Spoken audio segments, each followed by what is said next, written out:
반갑습니다. 오늘도 여러분들께 스포츠 정보를 알려드리는 토토시즌입니다. 구독과 좋아요는 저에게 큰 힘이 됩니다. 구독과 좋아요 한 번씩 눌러주시면 감사하겠습니다.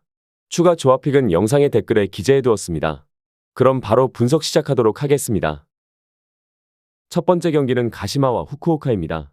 가시마는 이번 경기에서 포메이션 4-2-3-1을 바탕으로 타가와의 폭발적인 스프린트와 뒷공간 침투, 스즈키의 날카로운 마무리와 제공권 장악을 중심축으로 공격을 전개할 전망입니다.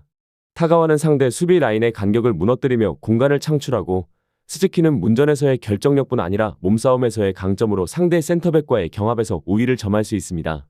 탈레스 브레너는 중원에서 창의적인 패스와 전환 능력으로 전방과 측면을 유기적으로 연결하며 세컨드볼을 효율적으로 처리해 가시마의 공격 리듬을 유지시킵니다. 최근 홈 경기에서는 전방 압박과 점유율 유지 능력이 한층 강화되어 후반까지도 공격 강도를 유지하는 모습이 돋보이며, 세트피스 상황에서도 스즈키와 타가와가 공중 경합에서 위협적인 장면을 자주 연출하고 있습니다.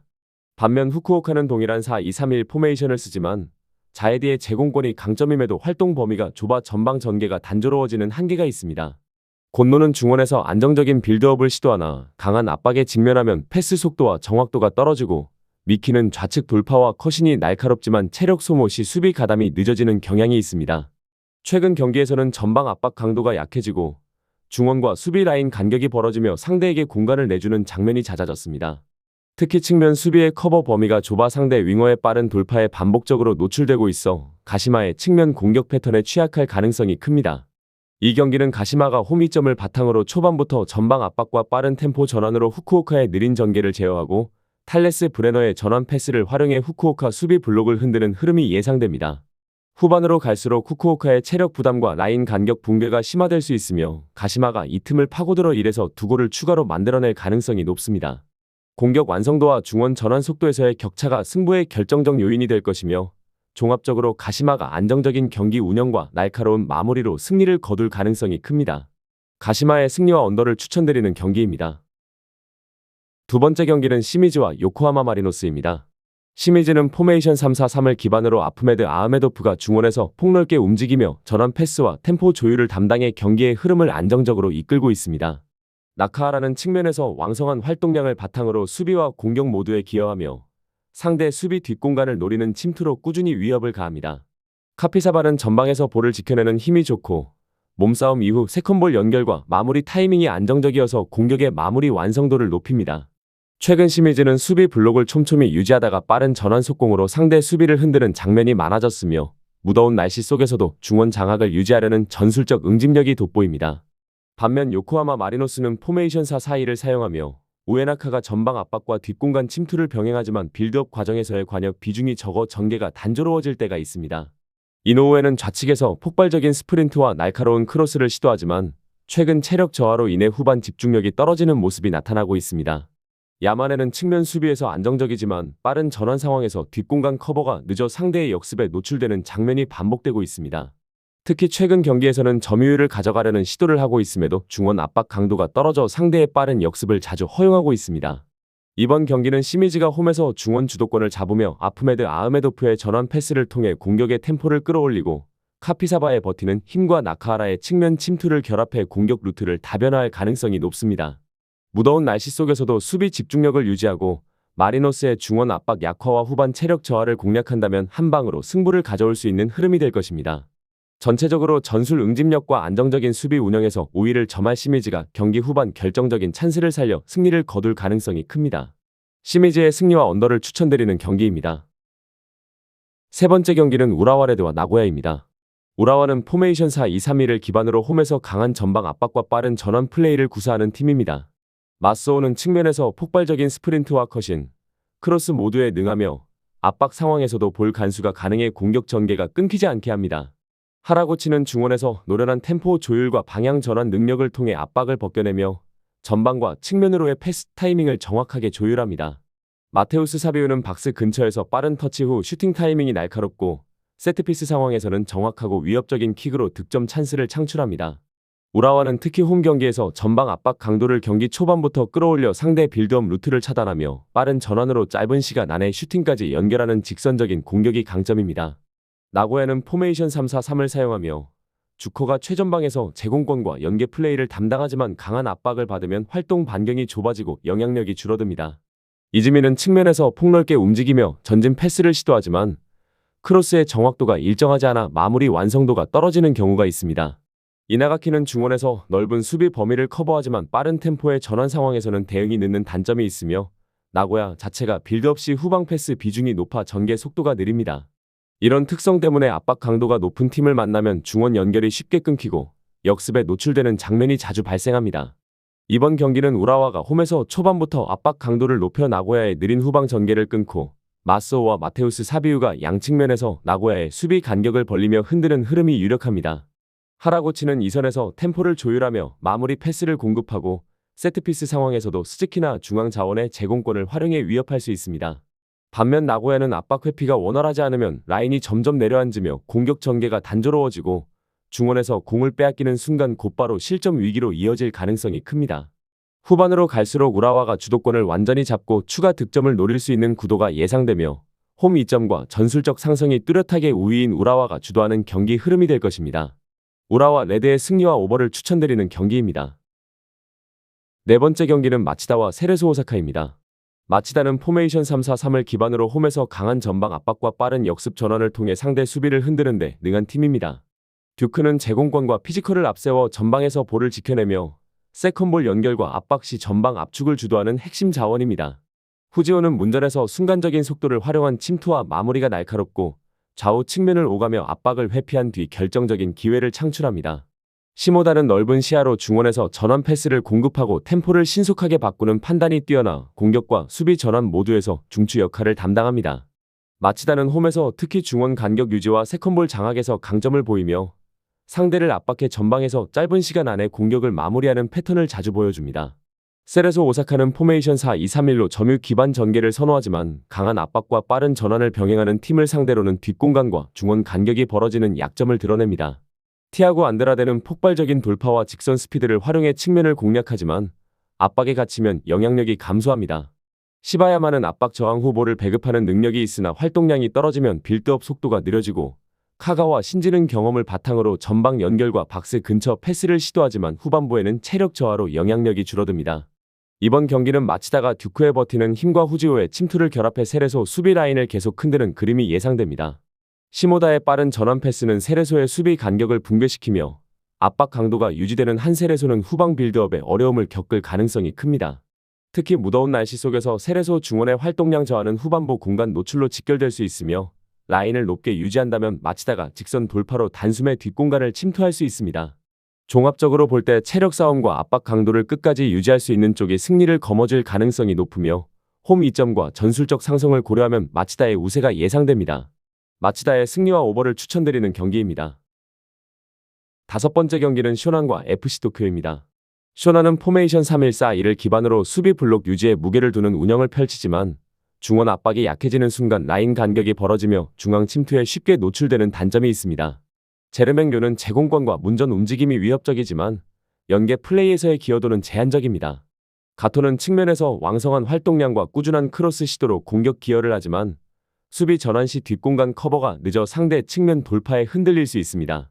가와베는 중원에서 볼 배급과 템포 조절을 담당하나 강한 압박이 가해질 경우 패스 선택이 소극적으로 변해 전진 전개가 막히는 경향을 보입니다. 최근 쇼나는 전반에는 블록 유지가 비교적 안정적이지만 후반 들어 체력 저하와 전환 속도 저하로 인해 실점 위험이 높아지는 흐름이 반복되고 있습니다.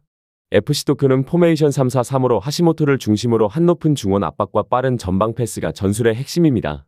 나카가와는 폭발적인 스피드와 드리블 돌파로 측면에서 크로스와 슈팅 모두 위협을 가하며 상대 수비를 넓히는 데 결정적인 역할을 합니다.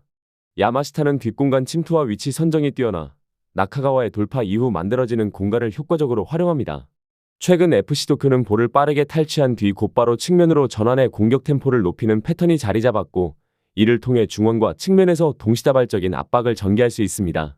이번 경기는 FC 도쿄가 초반부터 중원 압박 강도를 높여 쇼난의 후방 빌드업을 제약하고 나카가와와 야마시타의 움직임으로 수비 간격을 벌리는 그림이 유력합니다.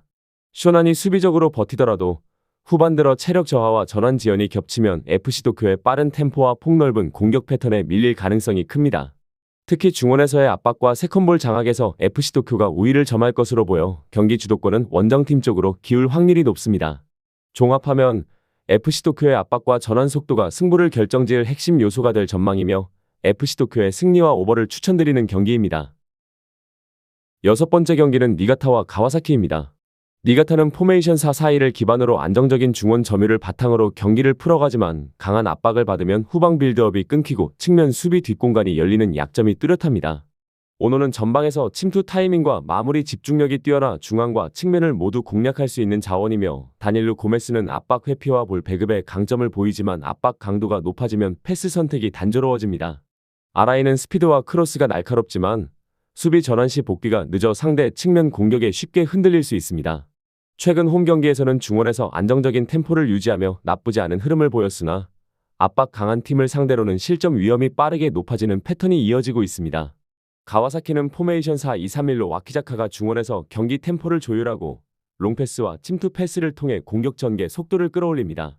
칸다는 측면에서 폭발적인 돌파와 컷인 후 슈팅을 만들어내는 능력이 뛰어나며 공격 전환 시 빠른 스피드로 상대 수비를 붕괴시킵니다.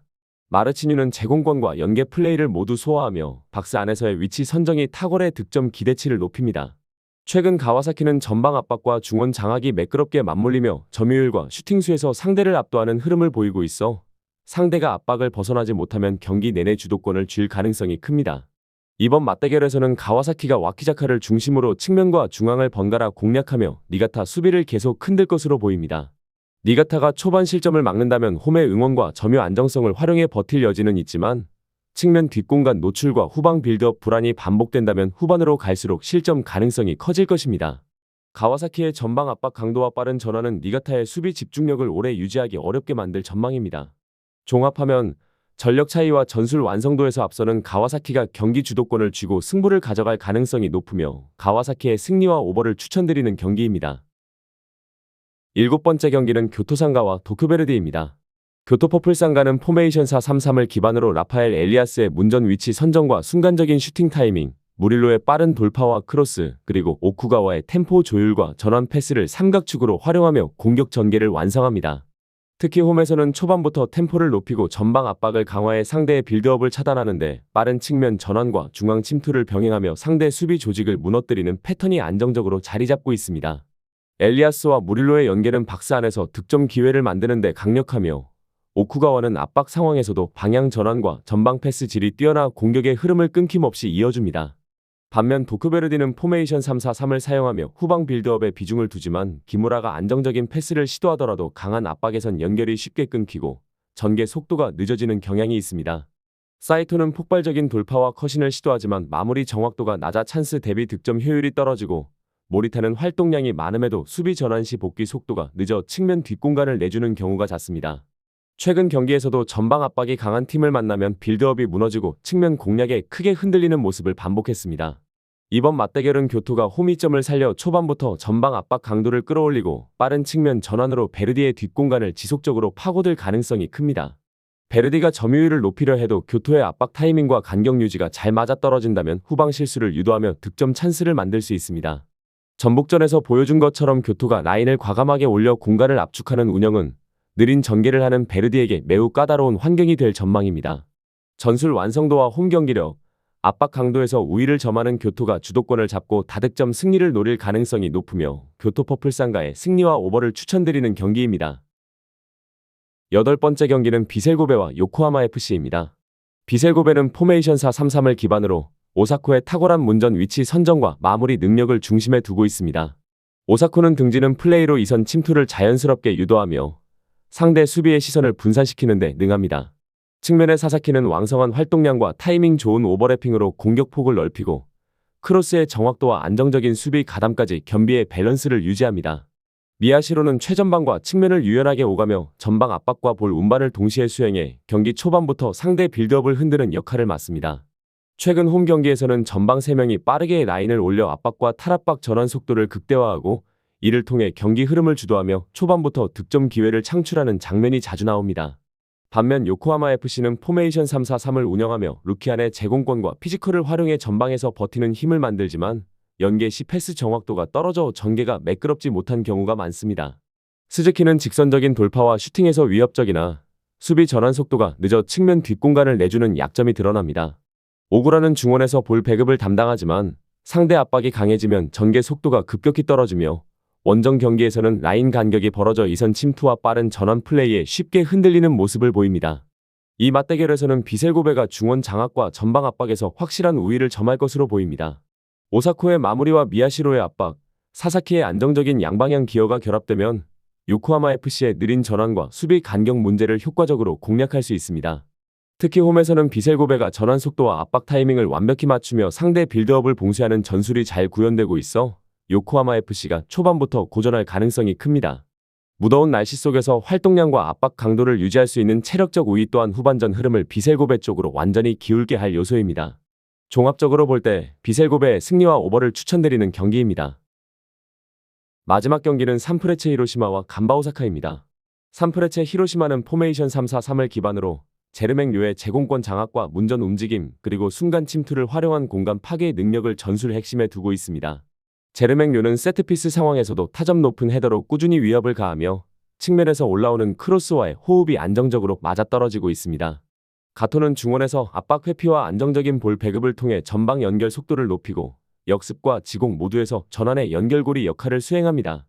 가와베는 날카로운 침투와 중거리 슈팅으로 상대 수비에 변수를 주며 3백 체제에서 이선과 최전방을 이어주는 핵심 자원으로서 경기의 템포를 바꿀 수 있는 능력을 지녔습니다. 최근 홈 경기에서는 윙백과의 유기적인 연계로 측면을 넓게 활용하며 공격 루트를 다변화해 상대 수비를 쉽게 벌려놓고 있습니다. 반면 간바 오사카는 포메이션 4-2-3-1을 가동하며 주앙 알라노가 좌우 측면을 오가며 볼 운반과 크로스 타이밍을 조율하지만 압박 강도가 높은 팀을 상대로는 위력이 반감되는 모습을 보입니다.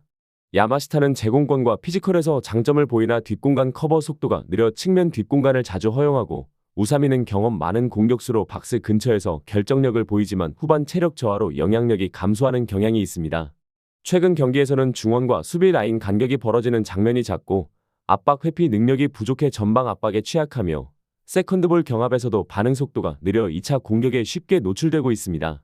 이 맞대결에서는 산프레체 히로시마가 3백 기반의 안정된 수비와 윙백의 과감한 전진을 통해 간바 오사카의 측면 전개를 효과적으로 차단할 가능성이 큽니다.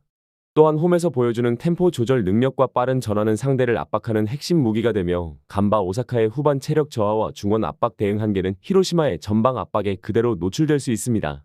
특히 경기 막판까지 유지되는 높은 활동량과 세트피스 완성도는 승부를 결정짓는 주요 요인이 될 전망입니다. 종합적으로 볼 때 히로시마의 승리와 언더를 추천드리는 경기입니다. 추가적인 조합을 원하신다면 구독과 좋아요를 눌러주시면 감사하겠습니다. 성공적인 수익에는 종종 운 이상의 것이 필요합니다. 정보에 입각한 성공적인 노림수가 필요합니다. 용어도 어렵고 혼자 쩔쩔매고 있었다면 지금 전문가의 도움을 받아보세요. 저희는 스포츠 정보와 분석글을 판매하지 않습니다. 스포츠를 좋아하는 모든 분들 즐기실 수 있게 무료 정보방을 운영 중입니다. 무료 정보방 참여는 영상 댓글을 참고해주세요. 오늘도 영상 시청해주셔서 감사합니다. 내일 또 다른 분석으로 찾아뵙겠습니다.